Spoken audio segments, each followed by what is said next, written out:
Bienvenidos a Socializarc, el podcast en el que cada semana expandemos nuestros horizontes platicando sobre temas actuales de arquitectura y vida, y la forma en la que intentamos llegar a este balance y tan sonado fenómeno llamado sustentabilidad. Mi nombre es Fanny Álvarez Rivero y a continuación el capítulo de hoy. En el capítulo de hoy nos acompaña una gran amiga, ella es la arquitecta Karen Ramírez. ¿Cómo estás, Karen? Hola Fanny, muy bien, muchas gracias. Es para mí un gusto estar aquí acompañándote este día. Muchísimas gracias por la invitación. No, para nada, el gusto es mío de tenerte aquí. Bueno, el tema de este episodio es un poquito diferente a los anteriores, pues estaremos analizando un libro que es muy interesante, escrito por una personalidad que estoy segura de que muchos conocemos y ya habrán visto en el título del video. El libro se titula ¿Cómo evitar un desastre climático? Y es de Bill Gates. Y pues la dinámica de este episodio es sencilla. Te voy a comentar algunos puntos importantes del libro que son posturas de Bill Gates y las vamos a discutir aquí tú y yo para analizar lo que está diciendo. Pueden ser opiniones a favor o en contra, no tengo ningún problema. Correcto. ¿Estás lista? Claro. Pues ahí te va. En el año 2000, la fundación Bill y Melinda Gates comenzaba con un principal objetivo: que todo el mundo merece llevar una vida sana y productiva. Para esto, arrancó una serie de viajes por aquellos países de renta baja como África y el sur de Asia, y así poder aprender acerca de enfermedades como VIH y las condiciones de vida que propiciaban altos índices de mortalidad infantil en estas zonas. Pero estando ahí, él se llevó otra sorpresa, y es que en la mayoría de estos poblados de bajos recursos no existe una red eléctrica fiable, y esto ocasionaba que sus habitantes pasaran por todo tipo de dificultades para desarrollar las actividades que en nuestro entorno parecen sencillas. Calles sin alumbrado, niños haciendo sus deberes a la luz de una vela, vacunas sin procesos adecuados de refrigeración, entre otros, fueron algunos escenarios que llevaron a Bill Gates a enfocar sus acciones para solucionar esta problemática, reconociendo una clara relación entre una vida sana y productiva, que era la principal causa de su fundación, y la necesidad de una energía eléctrica fiable. Esto es lo primero que él pudo identificar en estas zonas. Para acercarse más a estos temas, Gates tuvo la oportunidad de compartir ideas con personas que buscaban generar cambios en materia de energía y clima, pues hasta este punto él conocía el fenómeno de calentamiento global, pero no había aterrizado la magnitud del problema. Fue después de esos encuentros que comprendió, y cito: "El mundo necesita generar más electricidad para que los desfavorecidos prosperen, pero sin emitir más gases de efecto invernadero". Y está aquí cómo se va a desarrollar el tema principal de su libro. Gracias a él que se pudo dar cuenta de estas necesidades, había una necesidad muy fuerte en cuanto a la situación global. No hay una equidad entre pues, las zonas más desfavorecidas del país, que no tenían acceso a la luz, pero al mismo tiempo que se desarrollaba esta problemática de pobreza, se desarrolla una más grande que nos como que abarca a todos, que es el tema del calentamiento global. Sí, a mí me parece bastante interesante. Fíjate que cuando me compartiste el libro, hace un tiempo tuve la oportunidad de empezar a ver un documental de él que se encuentra en Netflix, que se llama, es una miniserie que se llama Bajo la Lupa. Ahí él comenta cómo es que empieza su viaje desde que él, pues obviamente se enfoca de lo que él está acostumbrado, del boom que tuvo de él como desarrollador de programas. Y pues él súper creció, se volvió multimillonario y con ese dinero empezó a ayudar gente, pero él comenta desde un punto en el, así como comentas, de cómo hacer que los países tercermundistas pudieran tener las mismas posibilidades que los del primer mundo. Las problemáticas como por ejemplo el agua contaminada, que es uno de los principales problemas de la sanidad en estas cuestiones, y de ahí él se empieza a interesar aún más en estos temas. Entonces él ya empieza a invertir en ellos de manera de cómo poder mejorar la calidad de vida de estas comunidades. Claro, y por eso él destina pues como que su fundación, sí, su principal, o sea, el eje principal de la fundación es que todos podamos alcanzar una vida sana y productiva, pero llevándolo de la mano ahorita con ese cuidado ambiental que él considera también base, o sea, que es importante y que es necesario para que se pueda desarrollar esta vida de la que él habla. Entonces, después de estos viajes que te comento, se van de lleno con su fundación para encontrar la solución: una energía limpia, accesible y que resultara con un costo tan bajo que todos los países la prefirieran por encima de los combustibles fósiles, que son a los que estamos acostumbrados ahorita. Todo esto con el fin de mejorar la calidad de vida de los países más desfavorecidos, usando un método que no solo deje de emitir gases a la atmósfera, sino que pueda desbancar la energía como la conocemos ahora y así poder evitar un desastre climático. Todo esto que te estoy leyendo lo podemos encontrar como en la introducción del libro, y pues nos explica él por qué hace lo que hace, o sea, por qué tomó estas acciones o por qué este rumbo de su fundación. Ok. Ya entrando al libro, en el primer capítulo se titula ¿Por qué cero? Y aquí nos explica la importancia de que el número de emisiones de carbono a la atmósfera se convierta en cero. Actualmente podemos considerar que estamos emitiendo 51,000 millones de gases de efecto invernadero a la atmósfera, y esto es lo que él cree, se oye como una utopía, ¿no? De que claro, llegar a cero, sí, básicamente, y ahorita te voy a explicar por qué suena tan difícil. Pero el razonamiento para que él considere que es importante llegar a cero es sencillo.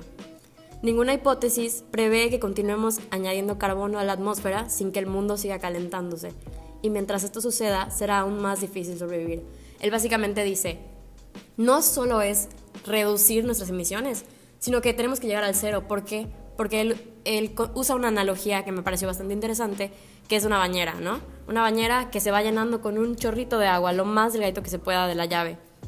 A pesar de que sea tan poquito el flujo de agua, la bañera va a llegar a un punto en la que se va a rebosar, ¿no? Entonces él explica esto como similar a lo que pasa con el planeta. Mientras sigamos emitiendo gases de efecto invernadero, se va a seguir calentando y vamos a llegar a ese punto de morirnos, de no poder soportar las condiciones ambientales. Entonces él dice que no hay vías realistas para alcanzar las cero emisiones, abandonando por completo la energía proveniente de combustibles fósiles o las actividades que denotan mayor número de emisiones. Él dice que no es realista decir, para dejar de emitir carbono, vamos a dejar de depender de los combustibles fósiles. O sea, él dice que eso no es realista porque podemos encontrar que nuestras actividades diarias dependen de pues la energía que se produce pues por las refinerías, el petróleo, el uso de la gasolina para el automóvil. Todas esas actividades, la ropa que usamos, todo lo que tenemos proviene de estos combustibles fósiles. Estamos tan empapados que no nos damos cuenta, pero es así.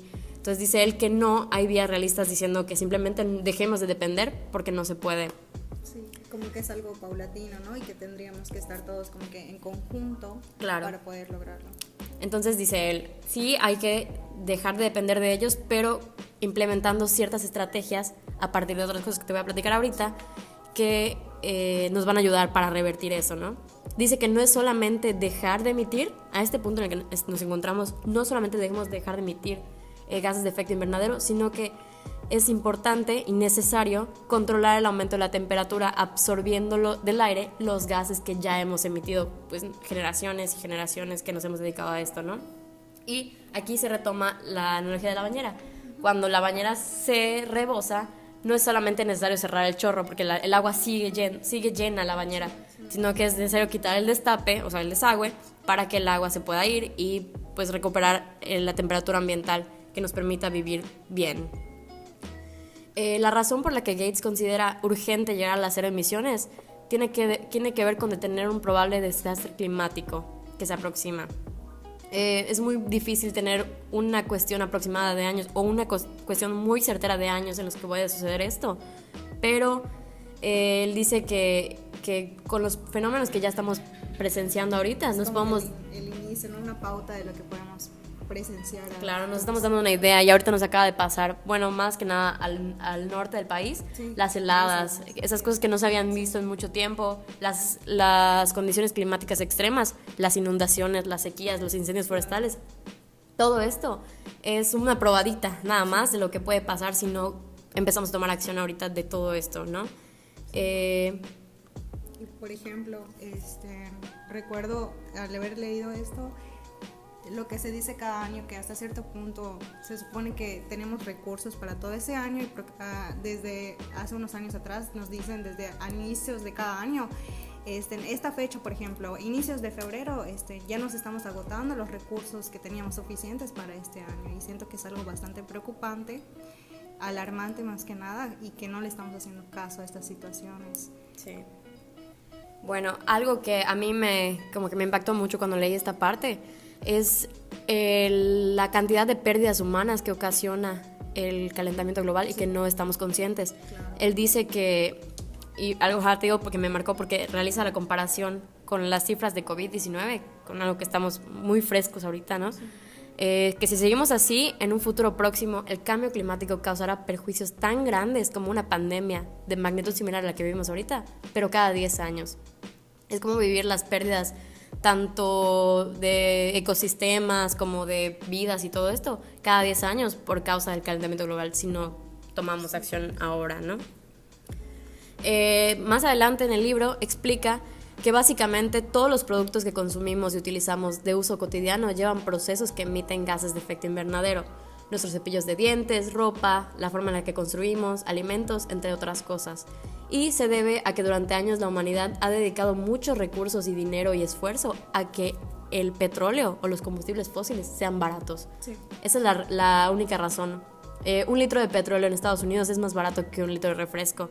Sí. Entonces, él hace este análisis porque la razón, lo que te decía al inicio, para que podamos ganar y reducir el daño es necesario reemplazar los combustibles fósiles por energías limpias y lograr que el precio de las energías limpias sea tan barato como el del petróleo. Uh-huh. Esto para que la gente lo pueda usar, ¿no? Porque estamos hablando otra vez de no solamente de los lugares más privilegiados, sino que los países de tercer mundo, los países en desarrollo, no tienen para darse los lujos tienen otras prioridades, pues. Sí. Entonces por eso es necesario que se globalice el uso el precio de las energías limpias baje para que pueda ser de uso generalizado.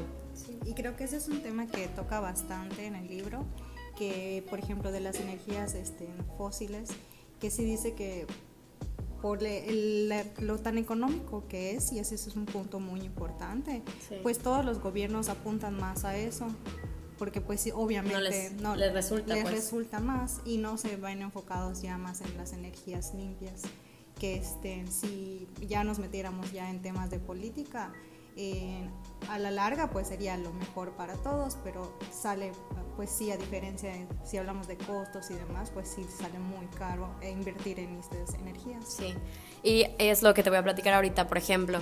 Mientras esto pasa, la población mundial crece, ¿no? Sí. Y crecen las necesidades de abastecer energía, las necesidades de alimentación, y todo esto pues se pone como un panorama medio turbio y nos da mucho miedo hablar de esto y la gente lo evita y todo esto. Entonces, el proceso de cambiar a energías limpias puede llevar mucho tiempo, y cuando pensamos en el petróleo y en todos estos combustibles fósiles, pensamos que la respuesta ya está, que la energía solar y la energía eólica y estas energías que ya conocemos nos van a salvar del problema que es el calentamiento global, cuando él menciona que son herramientas, son importantes, pero no lo son todo. Él menciona que ya tenemos unos avances tecnológicos, que son estas, pero todavía hay mucho por descubrir que nos va a ayudar a llegar a las cero emisiones, que no vamos a poder llegar solo con las que ya conocemos. Y lo que tú mencionabas, los grandes inversores no tienen como principal prioridad gastar dinero en innovación y uso de energías renovables, pues consideran que hay otros problemas más graves como salud o educación, pero pues tenemos que tener en cuenta de que no se puede llegar a la salud íntegra, a tener esto todo bien, si por otro lado el mundo se está cayendo a pedazos, ¿no? Fíjate, perdón, ahora que comentas esto, igual al inicio del libro algo que me llamó mucho la atención es una cita de Bill Gates que dice que cuesta ser productivo cuando uno no dispone de la luz suficiente para leer, y ahí pues regresamos a este punto que mencionas que es muy importante, que la mayoría enfoca, que es la educación. Sí. Pero ¿cómo hacemos llegar la educación a estos países tercermundistas sin que ellos tengan los recursos básicos? Entonces, por eso, pues la falta de educación, de conocimiento sobre estos temas, pues es como que el meollo del asunto de todo esto que acarreamos desde hace años. Así es. Sí, eso es algo que él nunca pierde de vista, de que no se puede tener una sin la otra. Entonces sí, claro. Hay que atacar el problema de raíz. Hablando un poquito de las energías solares y eólicas, lo que te decía, muchos suponen que esta es la respuesta, pero aclara que haciendo uso únicamente de ellas no será posible. Y aquí te voy a decir unas problemáticas que él identifica. La primera de ellas, la intermitencia día-noche. Todos sabemos que la energía solar pues funciona obviamente con el sol y pues esto evita que durante la noche no se genere esa energía. Lo mismo pasa con el viento, no todo el tiempo sopla igual el viento, hay veces en las que hay más y todo esto.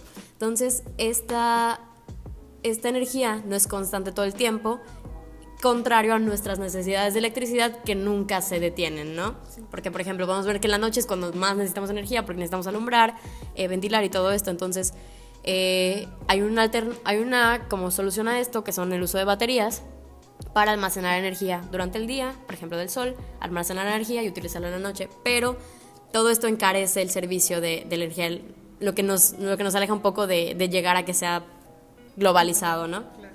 Otra de las problemáticas es la variación estacional de verano e invierno. El sol no calienta igual en invierno, en muchos lugares hay este problema. Lo mismo pasa, por ejemplo, en verano, cuando hay mucho sol, se produce tanta energía solar que ni siquiera se puede aprovechar. Entonces son problemáticas que hay que identificar y componer, ¿no? Con lo que ya tenemos. También está la posibilidad de desastres naturales.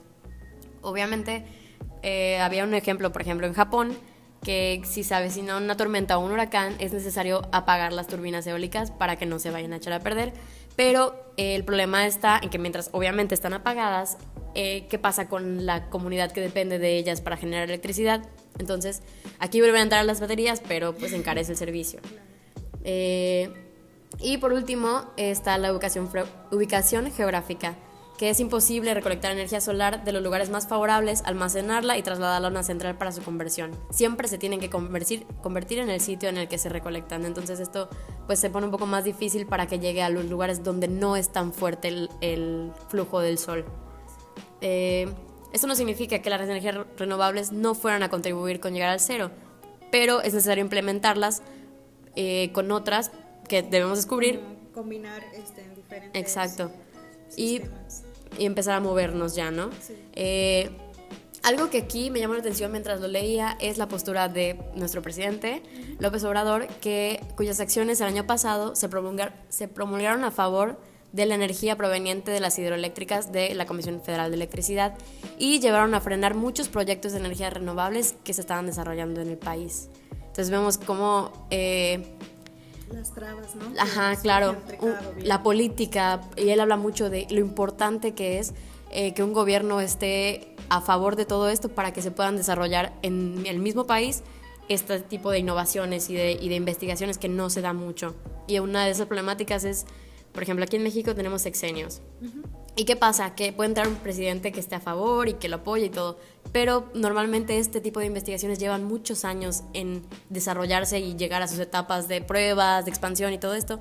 Entonces, ¿qué pasa? Que cuando llega un presidente con diferentes posturas políticas con respecto a esto, o que simplemente no le interesa desarrollar o destinar fondos a esto, se frena y vuelve a empezar, y es un círculo vicioso que tenemos que romper. Por ejemplo, como pasó en Estados Unidos, ¿no? Que antes Barack Obama estaba a favor de estas energías, llega Trump, las uh-huh. interrumpe, pues él igual estaba con lo de las energías fósiles, y ahorita que ya hace el cambio de Biden, frena esto nuevamente y retoma esto, pero pues sí, todo el daño que digamos que ya se causó. Se hubo un retroceso. Exacto. Sí. Y ahorita me gustaría hacerte una pregunta. ¿Tú conoces la energía nuclear y qué opinas de ella? Pues toqué un poco el tema en la lectura de la energía nuclear. Sí, digamos que me pareció interesante, pero se me hace bastante peligrosa. Uh-huh. Hemos visto en algunas partes del mundo en años anteriores donde se han implementado este tipo de energías y las catástrofes que se han dado. Eso no quiere decir que suceda todo el tiempo, pero uh-huh. pues sí es algo muy riesgoso. Entonces digamos que estoy en una postura de 50-50 porque pues sí ayudaría y es digamos que una de las más factibles, pero sí es bastante peligrosa. Ok, sí, es verdad, todos conocemos sí. Las famosas, el Chernobyl sí, y todo esto sí, es bastante famoso y bastante mediático, pero pues para nuestra sorpresa es un arma muy importante de llegar a las cero emisiones. Sí. No solo no emite gases de efecto invernadero a la atmósfera, sino que tiene una efectividad para generar energía de manera intermitente. Lo que comentábamos, a comparación de la energía solar o eólica, la energía nuclear de fisión puede generar energía todo el tiempo. Y como tú mencionas, nos encontramos marcadas por sucesos trágicos que han ocurrido alrededor de esta energía, pero la realidad es que la energía de combustibles fósiles ha matado incluso más gente que la fisión nuclear. Gates explica que sería bueno, en lugar de cerrarnos a estos avances nucleares, aprender de los errores y desarrollar nuevas tecnologías a prueba de estos errores humanos, ¿no?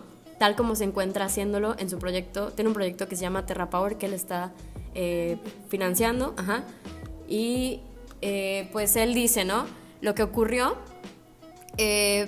fue a causa de un error humano, fueron un desencadenamiento de errores humanos que se pueden prevenir y se pueden corregir para hacerlo más adelante bien y que nos sirva, porque él le llama mucho la atención que puede generar mucha energía, que puede ser, está probado que puede generar energía en una ciudad completa sin emitir gases de efecto invernadero, que es muy importante esto. Aquí él hace un ejemplo de unos coches, ¿no?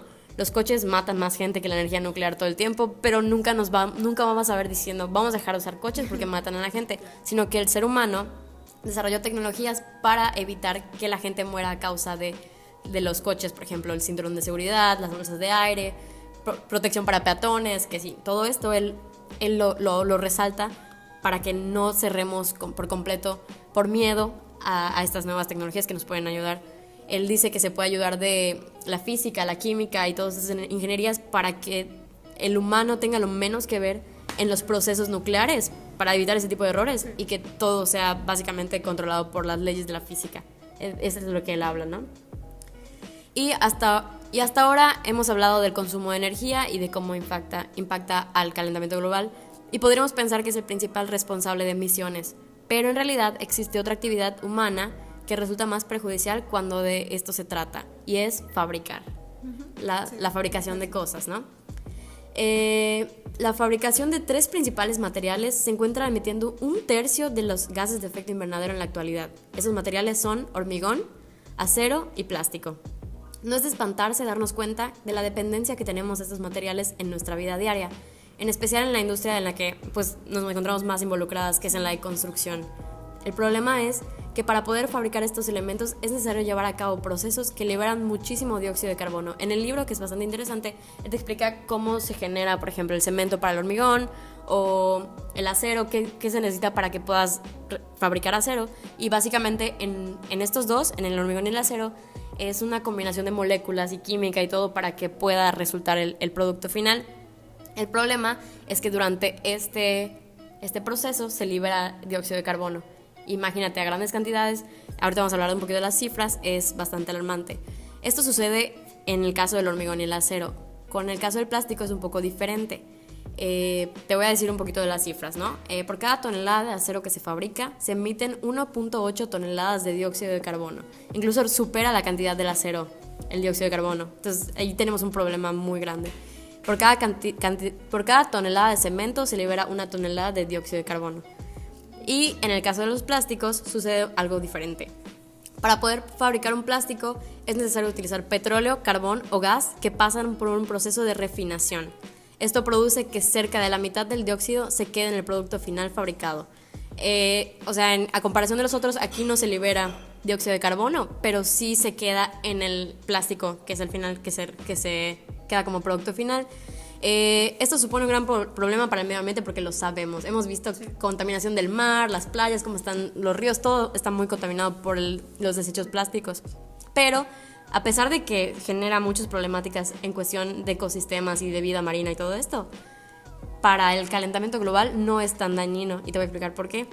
Cuando se queda en el producto el dióxido de carbono, pues ya sabemos que un plástico tarda cientos de miles de años en degradarse. Entonces no se libera el dióxido de carbono tan rápido como lo hace cuando fabricamos hormigón. Es más paulatinamente. Exacto, entonces tarda muchísimos años en degradarse y liberarse a la atmósfera. Entonces no afecta tanto al hecho de la... Sí afecta muchísimo en los ecosistemas, pero no tanto para el calentamiento global, exacto. Y dice Gates que para disminuir la huella de carbono ocasionada por las industrias es necesario electrificar al máximo los procesos industriales con energías limpias, por supuesto, absorber las emisiones restantes con un proceso de captura de carbono y hacer un uso más eficiente de los materiales, apoyados por el reciclaje y la reutilización.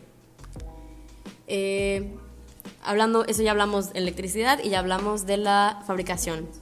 Hay otra industria que genera muchísimo emisión de gases contaminantes y es la industria de la agricultura y la ganadería. Sí. Aquí se menciona el impacto que tiene la crianza de ganado con fines de alimentación en la emisión de gases de efecto invernadero, es decir, metano, para ser más precisos. Sabemos que las vacas tienen 4 estómagos y para poder ellos comer lo que nosotros no estamos dispuestos, o sea, lo que no estamos nuestro organismo no lo puede procesar. Exacto. Necesitan un proceso que se llama fermentación entérica. Es decir, las vacas digieren sus alimentos y desencadenan grandes cantidades de metano en estos 4 estómagos y son expulsadas por medio de eructos o flatulencias, así como por medio de sus heces fecales.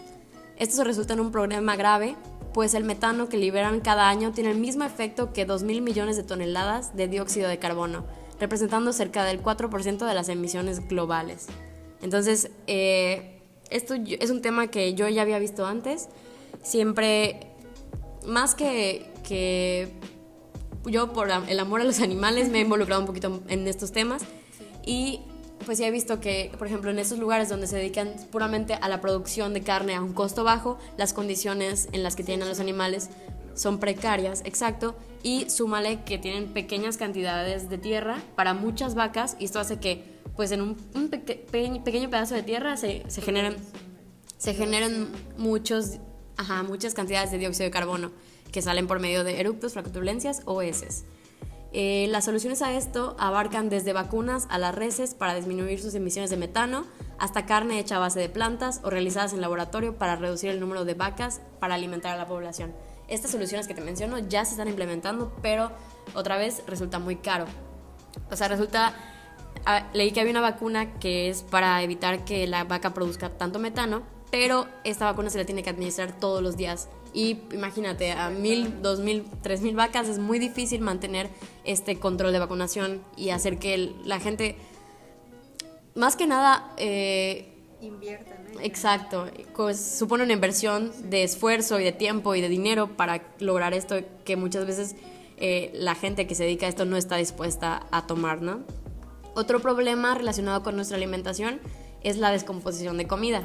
Y se estima que se produce una cantidad de metano equivalente a 3.300 toneladas de dióxido de carbono al año gracias a esto. La comida que desechamos pues también tiene su proceso de descomposición y libera metano a la atmósfera. Si hablamos de la agricultura, el principal emisor de gases de efecto invernadero es el fertilizante artificial. Para fabricarlo es necesario producir amoníaco mediante un proceso de quema de gas natural y que libera gases a la atmósfera. Después de este proceso, este es solo para fabricarlo. Te estoy hablando un poquito de la industria de los fertilizantes. Después de que se fabrica, pues es necesario transportarlo hacia donde se va a utilizar. Y estos vehículos, lógicamente, utilizan gasolina. Como último punto, para ser utilizado, cuando se es utilizado, no se aprovecha en su totalidad el nitrógeno, que el nitrógeno es el elemento que favorece el crecimiento de las plantas. Entonces, al utilizar el fertilizante no se aprovecha al máximo y cerca de la mitad se filtra y contamina la tierra y termina escapando en forma de óxido nitroso. Y este óxido nitroso tiene un potencial de calentamiento que es 265 veces mayor al del dióxido de carbono. Aquí algo que sí hizo mucho hincapié Gates es que cuando oímos calentamiento global pensamos en dióxido de carbono, pero en realidad hay otros. Por eso a veces digo gases de efecto invernadero, porque se componen también, ya hablamos del metano, del dióxido de carbono y ahorita pues el óxido nitroso, que también supone un problema. El siguiente punto que se toca en el libro es el de cómo nos desplazamos. El tema del transporte es uno de los primeros que se nos viene a la mente y se trata de la 4ª posición en la lista de mayores emisores de carbono, después de la industria, la electricidad y la agricultura que hemos visto. Sabemos que para echar un coche a andar es necesario quemar combustible. Se emite dióxido de carbono y contribuye al calentamiento global. Los medios de transporte emiten cerca de 8.200 millones de toneladas de dióxido de carbono al año y se debe principalmente a los sectores de comercio internacional y transporte de productos. ¿Okay? Tenemos un problema de emisiones por parte de pues, las grandes corporativas y el comercio que se dedica a esto, y no solamente terrestre, también los barcos, los aviones que se dedican al comercio de productos, a la distribución. A pesar de que, te digo, ellos son los que dominan el mercado o dominan las emisiones de óxido, también podemos encontrar que existe un incremento de automóviles en los países en los que no había antes. Sí. Los países en desarrollo pues ya están como que optando más o teniendo la economía más estable para comprar automóviles. Y esto no debe ser como mal, o sea, debería alegrarnos porque quiere decir que están progresando al punto de poder desplazarse tal como nosotros lo hacemos. ¿Por qué seríamos tan egoístas de decirles que ellos no pueden? Exacto. Pero existen como que otras alternativas. Claro. Fíjate que ahorita que mencionas eso, se me viene mucho a la mente que, por ejemplo, en las noticias, cuando empezó todo este tema de la pandemia, pues sabemos que muchas cosas se detuvieron porque pues tuvimos que resguardarnos, ¿no? Sí. Y pues muchas veces en las noticias he escuchado pues como que ha beneficiado en ciertas medidas el que todos estuviéramos encerrados en casa, que varias cosas se detuvieran. En parte del libro, que me imagino que comentaremos más adelante, llegaremos a ese punto de comentar cómo ha afectado o ayudado de cierta manera la parte esta de todo lo que hemos estado viviendo en toda esta pandemia. Pero sí que, por ejemplo, la reducción de los automóviles, del transporte, a causa de eso, pues sí se redujo, pero también luego entra la parte contraproducente de que muchos empezamos a pedir cosas online, sí. Que a final de cuentas, como mencionas, es como que sí siguió el curso, porque, por ejemplo, ahorita ya la facilidad de que te llegue tu paquete hasta comunidades bastante alejadas ya es posible. Entonces, pues regresamos a lo mismo de que... Sí, vamos a buscar la manera. Exacto, de seguirle contaminando, sí, es verdad. Hablando un poquito de las soluciones para esto de los automóviles, está la clara, que es usar automóviles eléctricos. Ya tiene mucha presencia en nuestro entorno, pero un detalle con ellos es que para lograr que su uso sea nulo de carbono, es necesario cargar la batería que tienen estos carros con energías limpias y no combustibles fósiles. Porque ¿qué pasa? Que si yo digo aquí, por ejemplo, no, pues me voy a comprar un carro eléctrico y lo cargo con la energía que proviene de ese o sea, es lo mismo. Estoy cambiando un combustible fósil por otro. Entonces, el tema de las baterías también supone un problema porque aunque quisiéramos expandir el uso de los vehículos eléctricos a todos los sectores, pensemos en un camión de transporte, ¿no? Se requiere mucha energía. ¿Por qué? Porque a veces llevan cargamentos y se desplazan grandes distancias. Y esto es algo que limita mucho el uso de las baterías de los vehículos eléctricos. No permite que pase mucho tiempo sin cargarse y también le añaden un peso adicional al vehículo. Entonces estaban haciendo como que unos cálculos para lograr lo que la gasolina, por ejemplo la diésel, puede permitirle a estos tipos de vehículos a comparación de qué pasaría si lo hacemos con pilas. Y leí que se necesitarían como 35 pilas para lograr la distancia y el tiempo sin recargar, porque pues el diésel se carga, el tiempo sin recargar que les proporciona ahora la diésel. Y otro punto importante, o sea, básicamente con las 35 pilas ya casi no va a poder llevar nada de carga este carro que para eso era. Claro. Y otro punto importante es que en estos carros pues se requiere una carga de horas, ¿no? Sí. Tenerlos cargados horas para que tú lo puedas usar y tiene una vida, ¿no? Y pues sabemos cómo funciona la gasolina. Vas y le echas a tu carro, en cuestión de 10 minutos ya está listo, lleno tu tanque. Claro. Y lo vuelves a cargar en una semana. Ese es como que las adversidades que se está enfrentando ahorita los carros eléctricos. Aquí él plantea 4 alternativas para reducir las emisiones derivadas del transporte. La primera de ellas, limitar la actividad en sí. O sea, de plano, yo me voy a acostumbrar a usar bicicleta, si puedo caminar camino o voy en el transporte público. Tener estas alternativas. Por ejemplo, como lo que se empezó a hacer en Estados Unidos, en la Ciudad de México, ajá, de que, por ejemplo, los tales días, los placados de tal color pueden circular. Exacto. El famoso hoy no circula. Entonces, pues ahí, digamos que pues hacer de las ciudades más grandes, la más grande de México, con infinidad de automóviles, la cantidad de automóviles, pues ya tienen que tomar estas medidas y también las restricciones de que ahora a partir de si de tal año este es tu auto, ya no lo vas a poder utilizar porque generas más contaminantes al ambiente. Pues así es. Entonces, la primera de ellas, como te digo, es ese tipo de cosas que nos limitan a usar el automóvil. el uso más eficiente del combustible, que aquí tiene que ver con apurar a la gente que desarrolla los carros a que su motor pueda eficientar la gasolina, o sea, que se pueda recorrer más kilómetros por litro. Y también él dice que debemos reducir los costos de medio de transporte eléctrico y biocombustibles para volverlos de uso común. Hablando un poco de otro tema que contaminamos o que emitimos muchos gases, es la manera en la que nos acondicionamos. Y el uso de aires acondicionados es un tema bastante común en nuestra sociedad, sobre todo aquí en Yucatán, que hace mucho calor. Ya no podemos concebir una vivienda sin que al menos en las recámaras tenga sus aires acondicionados. El uso de estos aires acondicionados por sí mismo recae y agrava el problema de la energía, pues se requieren grandes cantidades de energía para el funcionamiento y actualmente esa energía sabemos que está proporcionada por combustibles fósiles que contaminan y así. Otro problema que traen los aires acondicionados es que emiten grandes cantidades de carbono a la atmósfera. Y también por medio de sus fluidos refrigerantes, que tienen grandes cantidades de flúor, escapan a medida que los aparatos se deterioran y ocasionan en un siglo un calentamiento de 1000 veces mayor que el equivalente del carbono.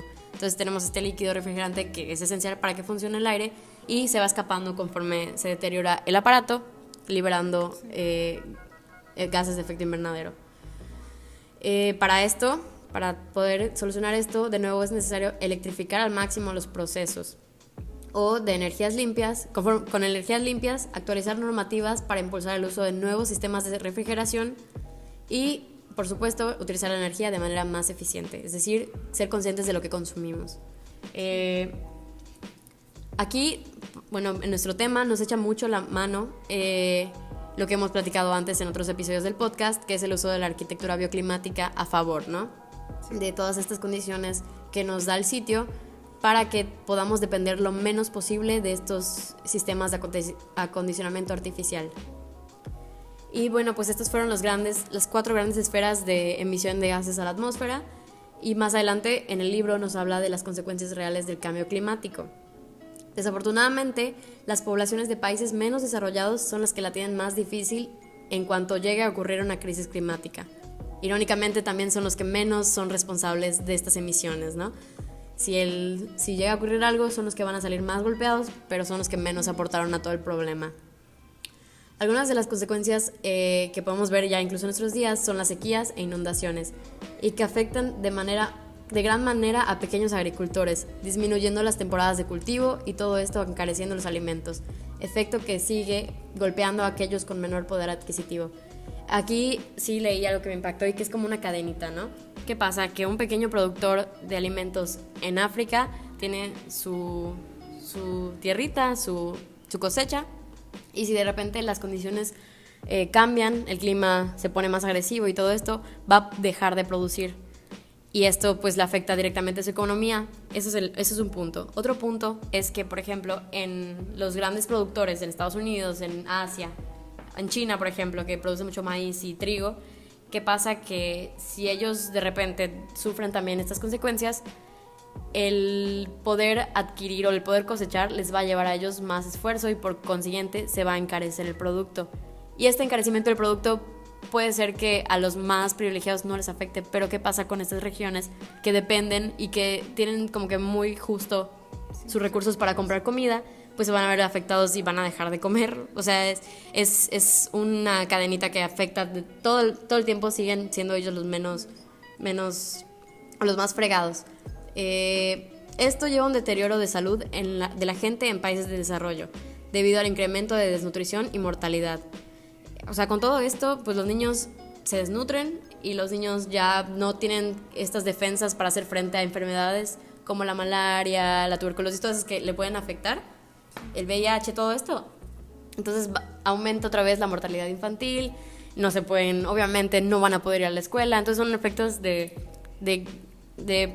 tomar en cuenta, ¿no? De pensar ahorita qué hacer. Él explica que es urgente abordar estos temas y ayudar a estas personas con métodos de adaptabilidad. Más que darles a ellos decirles la solución para el cambio climático, es necesario empezar a prepararlos, porque los efectos del calentamiento global se van a empezar a ver ahorita. Estos efectos de adaptabilidad ya se están haciendo ahorita. Existen organizaciones desarrollando semillas de maíz y arroz capaces de sobrevivir a condiciones extremas de sequía o inundaciones. Así aumentan su producción y preparan a los agricultores para efectos del cambio climático. Él habla mucho de una asociación que está en Estados Unidos que se dedican a esto. Lograron desarrollar, si no estoy mal, arroz, o sea, como plantas de arroz que pueden sobrevivir 2 semanas bajo el agua por si se llega a dar una inundación. Mientras se dedican a limpiar el huerto, pues pueden sobrevivir 2 semanas y no mueren instantáneamente, porque las plantas de arroz, bueno, no sé si se les deba decir así, pero tienen un método, cuando les llega el agua, tienen un método de tratar de salir.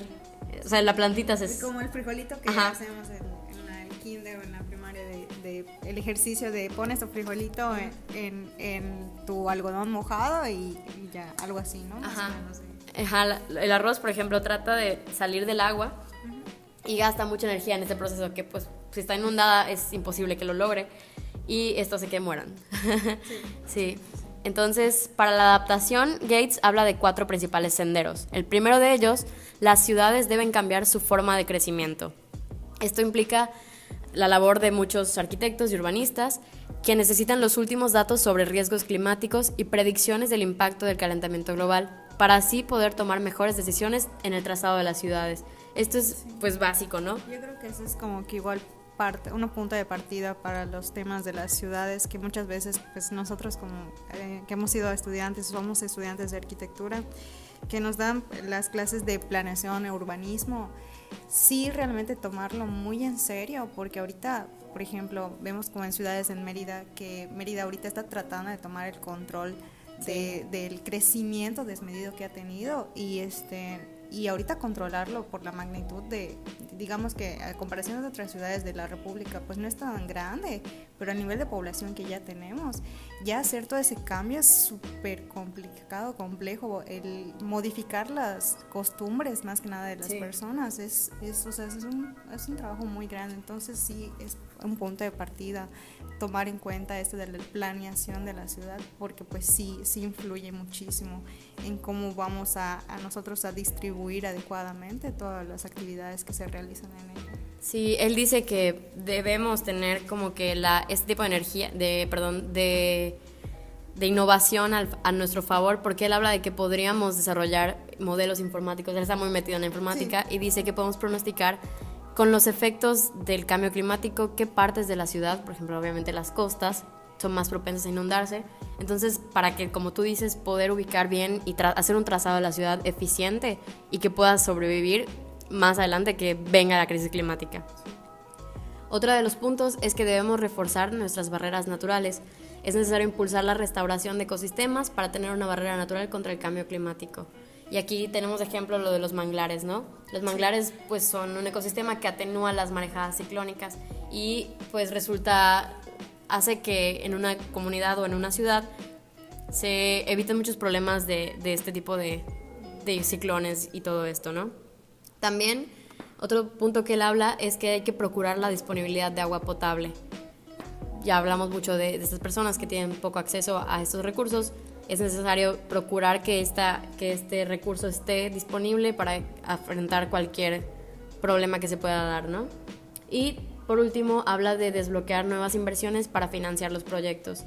Él es como que muy partidario de la innovación y, de hecho, habla en todo el libro de cuánto dinero, y a mí me sorprende mucho que sí le han metido mucho dinero a estos campos y en muchas ocasiones no han tenido frutos, pero él dice que la única forma de averiguarlo es así, apoyándolos. En cuanto a políticas gubernamentales, Gates dedica un capítulo para explicar por qué son tan importantes para llegar a la meta de 0 emisiones, y podemos sintetizar esta información en algunas principales acciones.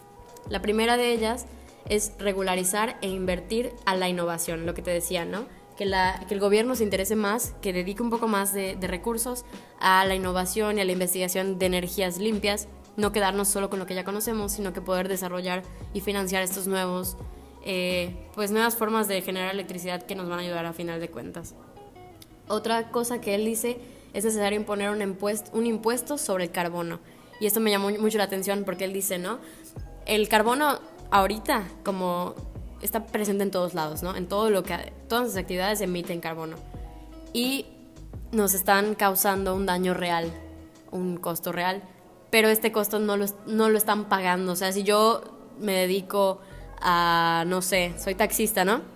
Mi costo por a ti transportarte no incluye la emisión de carbono que estoy implementando al ambiente, ¿no? Entonces él dice que para poder, él habla de algo que se llama prima verde, no sé si lo llegaste a leer, que quiere decir que es la brecha que existe entre la obtención de productos con combustibles fósiles y la obtención de productos a partir de energía verde o productos verdes, ¿no? Entonces, esta brecha o esta diferencia, a él le llama prima verde, y eso es lo que dice que hay que hacer más chiquitita, o en todo caso hacerla negativa, que la energía verde resulte incluso más económica que los combustibles fósiles.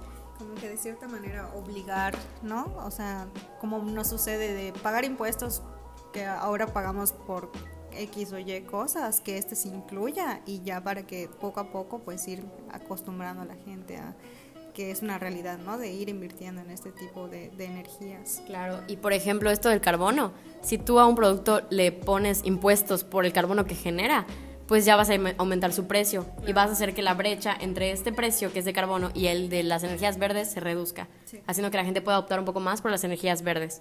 Eso es lo que se trata.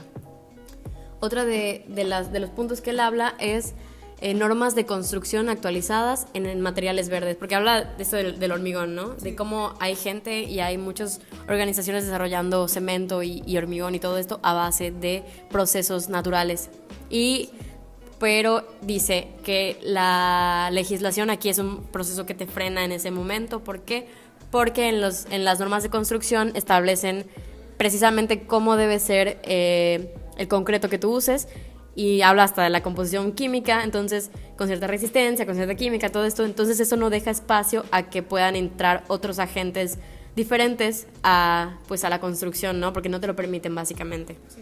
Entonces, para esto pues es necesario retirar esas normas obsoletas y empezar a investigar de qué manera sí podemos utilizar otro tipo de materiales. Otro punto es la transición justa para todos. Pues así como de verdad el combustible fósil está presente en toda nuestra vida, pues mucha gente depende de esto, o sea, directa o indirectamente, para vivir, ¿no? Porque les genera empleos. O sea, gente que vive en el transporte de cosas, gente que trabaja en las gasolineras, o sea, de todo, exacto. O sea, aquí se ve, por ejemplo, la gente que vende desechables, todo esto. Sí. Son gente que depende directamente de este tipo de energía, y debe ser una transición justa, que la gente que actualmente vive de la economía por combustibles fósiles deben tener oportunidades para recuperarse en otro ámbito, que puede bien ser el de las energías verdes. Y por último, la tecnología, las políticas y el mercado deben funcionar en conjunto, porque él habla de que hay muchos ejemplos de cómo la tecnología tiene como que ganas y tiene el recurso y todo para salir a flote, pero la política no lo permite. Por ejemplo, el caso que te decía de los combustibles fósiles, del hormigón verde, pues la tecnología está, ¿no? Se puede, pero la política, o más bien las leyes, no lo permiten, entonces no se puede llegar a esto. Y lo mismo pasa con el mercado, que es la compra y venta de productos, que también los tres deben estar como que en conjunto y alineados de esfuerzos para poder llegar a las emisiones cero.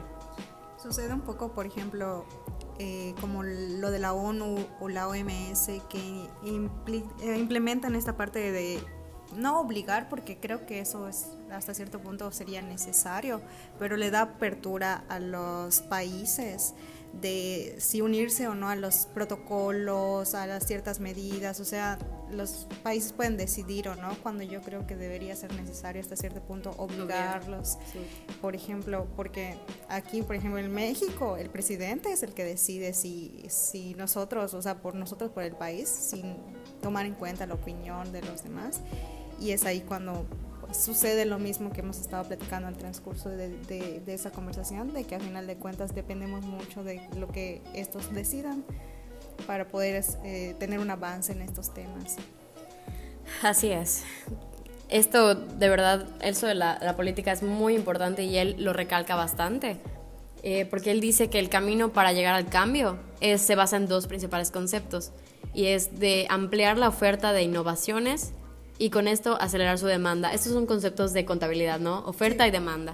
¿Qué pasa? O sea, yo estuve como que muy pendiente de este análisis y él dice, la única forma en la que podamos llegar a las cero emisiones es que logremos encontrar, es que es una, ¿no?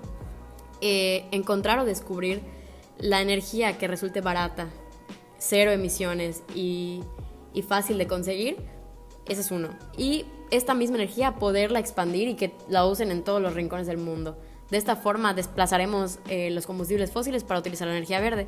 Entonces él está muy clavado en estos temas y dice esto, ¿no? De la oferta y la demanda. ¿Qué pasa? Que implica de que del lado de ampliar la oferta quiere decir que se necesite más, o sea, que la gente, las grandes empresas, los gobiernos estén más involucrados en la necesidad o en lo que de verdad urge encontrar esta alternativa verde y aumentar la inversión pública e innovaciones a las formas de carbono nulas, ¿no? O sea, de que hay que aumentar la oferta, buscar la manera de que las productoras o todos se den cuenta que se necesita el producto, o sea, ofertar, y para esto pues es lo que él dice, ¿no? Y también hay que desarrollar programas e iniciativas que alienten a los ciudadanos a involucrarse. Eso es por parte del gobierno, ¿no? Sí. Hablando de la demanda, que es como que la contraparte, los grandes gobiernos y empresas, al ser pues grandes consumidores, deben priorizar la compra de productos verdes, es decir, pues deben hacer esta demanda, ¿no? Los departamentos de defensa pueden comprometerse a comprar biocombustibles y los gobiernos pueden comprar cemento bajo en emisiones para las obras públicas. Se debe apoyar con infraestructura para las tecnologías verdes. Estandarizar el uso de combustibles verdes haría que más personas se interesen en adquirir vehículos eléctricos. Es decir, si el gobierno dice, ok, esto se hace porque se hace, yo ya dije, ¿no? Más o menos como lo de no circula, pero es más, no circulan los vehículos con gasolina, ¿no? Sí. Es necesario que vayan todos cambiando sus vehículos porque a partir de ahora puro vehículo eléctrico. Eso suena como muy difícil de aplicar y nos vamos a poner a imaginar el ejemplo de que de repente nos digan a nosotros, cambia tu coche y no puedo, tengo otros gastos, tengo prioridades, pero él habla de que es un cambio paulatino y conforme más crezca la oferta de estos productos, más barato va a ser. ¿Por qué? Porque van a salir muchos al mercado a ofrecer sus servicios, a ofrecer más modelos de coche con tal de ganar posicionamiento, ¿no? Vender más. Sí, sí. Entonces, por eso él dice que todo se trata de la oferta y la demanda. Y pues para eso se involucra todo. Se involucra la tecnología, se involucran los mercados, que es lo que te digo, y se involucran los gobiernos y las políticas para permitir o para regularizar más que nada estos procesos. Sí, a final de cuentas, como te decía, ya regresando al tema del gobierno, igual he escuchado, me parece muy interesante que los países del primer mundo que ya se empiezan a interesar un poco más del tema, que me parece buen ejemplo, es que ciertos países ya están implementando que a partir del 2030 ciertos vehículos, incluso ciertas compañías de autos ya no van a poder seguir produciendo tales modelos. Entonces, de cierta manera, ellos se nota la preocupación porque lo están viendo, a pesar de que ellos tienen esas posibilidades, como mencionábamos anteriormente, pero pues les importa, porque igual ellos, a pesar de que tienen bastantes recursos, pero también tienen comunidades que están afectadas. Entonces, manera de ayudarlos, pues poco a poco, y pues yo creo que es necesario, o sea, hasta cierto punto obligarnos a empezar a hacer esto con pequeños ejemplos, ¿no? Por ejemplo, nosotros desde casa, lo que consumimos, la manera en que nosotros nos movemos. Nosotros estamos en un lugar pequeño que no nos cuesta mucho o no recorremos grandes distancias de horas para trasladarnos de un punto a otro, pues sí buscar ciertas alternativas para, por ejemplo, la bicicleta, hablando de transporte, ¿no? El caminar, así aprovechamos de hacer ciertos ejercicios. Entonces ese tipo de situaciones que aunque nosotros pensemos que es poco, pero a la larga pues sí tiene un impacto en todo lo que realizamos día con día. Sí, pues así es esto, ¿no? Tenemos que empezar a movernos. Dice que la meta de la que él habla mucho es de llegar a 2050 con cero emisiones en todo el país, o sea, obviamente en todo el mundo, perdón. Y dice que hay algunos otros que también están en la carrera de pues descubrir las energías verdes y todo esto, que la meta es reducir para 2030 cierto porcentaje, las emisiones. Pero él habla de que siente que es un poco realista que en una década podamos lograr un cambio significativo. Y él dice que no es lo mismo planear de aquí a 2050 tal cosa que aquí a 10 años, porque dice que podría entorpecer el proceso de llegar a las cero emisiones si nos apresuramos con procesos de agilidad o de rapidez para llegar a 2030. Entonces él dice, tenemos hasta 2050 para llegar a las cero emisiones, y de esto pues es de lo que se trata el libro. En el último capítulo, él hace un llamado de acción a todos los lectores desde diferentes puntos de la sociedad. Habla como si fueras un ciudadano, qué hacer si eres un ciudadano o un consumidor o un empleado o así, ¿no? Entonces, pues la verdad es un libro que la verdad me llama mucho la atención. Se me hizo bastante, más que la verdad es que nunca me había dedicado a estudiar estos temas, pero yo que no sabía nada, pues sí me ayudó a comprender muchas cosas que antes no tenía como que muy claro, y pues me iba con lo que creían los demás o lo que aparece en las noticias y a grandes rasgos, ¿no? Pero pues sí me parece muy interesante. En el último capítulo mencionan lo que sucede con el COVID, sí. O sea, de cómo estamos teniendo frenos o sí, retrocesos en cuestión del cambio climático, por lo que mencionábamos, ¿no? Podríamos pensar que por el COVID estamos ganándole al cambio climático, pero él menciona que no, porque pues obviamente ahorita la atención mundial y los esfuerzos y los gobiernos y todo están centrados en la salud pública, y con justa razón, ¿no? Sí. Para poder aminorar los daños del COVID. Pero él dice que este es un claro ejemplo de cómo, si se logra la unión internacional, podemos lograr grandes cosas. Él habla del proceso de las vacunas, por ejemplo, que normalmente tarda 10, 15, 20 años en sacar una vacuna, y como en cuestión de un año ya conocemos gente que ha vacunado, mis abuelitos y así. Entonces es este ejemplo de cómo sí podríamos organizarnos cuando hay algo de fuerza, ¿no? Y es que ahorita siento que el calentamiento global es algo que hueva. O sea, como que la gente lo escucha y no le toma la importancia que debe tener. Que estamos viviendo como que cosas climáticas que hace años o que incluso nunca habían pasado, pero no, como que ahorita todos centrados en esta parte de la pandemia, y no se hace tanto el frente a lo que igual es muy importante. Sí. Pues eso es todo por el capítulo de hoy. ¿Quisieras decir algo más?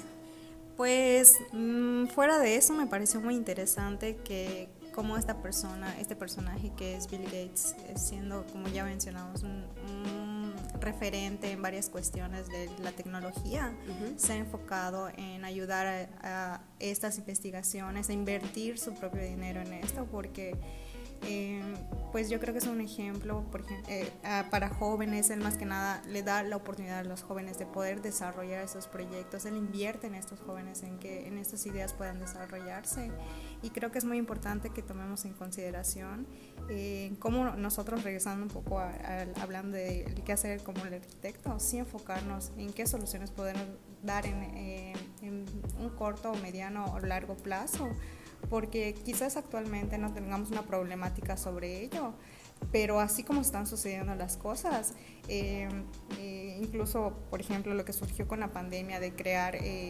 lugares enfocados a esta enfermedad, o cómo nosotros vivimos el encierro, sí. Que hablando en otros temas que ha surgido en años anteriores con otras pandemias, cómo la arquitectura fue cambiando por esto.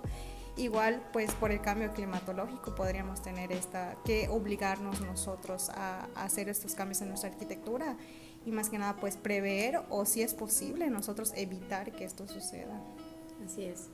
Pues muchas gracias, Karen, por acompañarnos. Esto es todo por el capítulo de hoy, y gracias a ustedes por escucharnos, y nos escuchamos a la próxima. Adiós.